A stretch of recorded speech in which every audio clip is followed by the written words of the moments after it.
Okay, so let's talk a little bit about ownership. When we talk about ownership, a home can be owned by either one owner or two or more owners. When we're talking about one owner, we have sole ownership. They call that an estate in severalty. And an easy way to remember that is to just think that you've severed off all ties. You're the only owner. So one owner, estate in severalty, or sole ownership. Then we go to concurrent ownership. There are three types of concurrent ownership. You have tenancy in common, joint tenancy, and then tenancy by the entireties. The one way to remember the tenancy by the entireties is for married couples only that own a property together.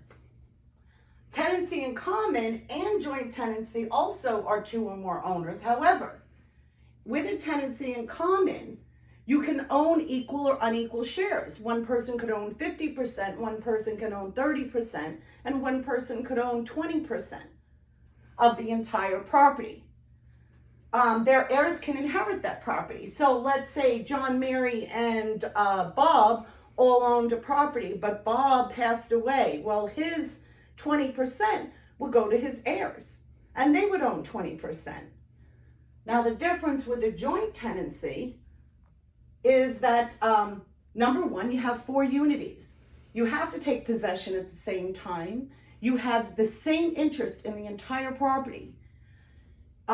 You have to, like I said, it's the same time. So you have to take the possession at the same time, and you would take title or deed at the same time. So you have possession, interest, time, title. That's what you have to remember about joint tenancy. It also has the right of survivorship. Now, the difference between tenancy in common and a joint tenancy is that joint tenancy is not inheritable.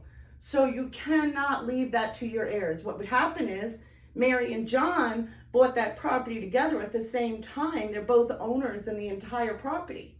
If something were to happen to either Mary or John, the other owner would get the ownership in severalty. They would own the entire property. It would not go to the heirs.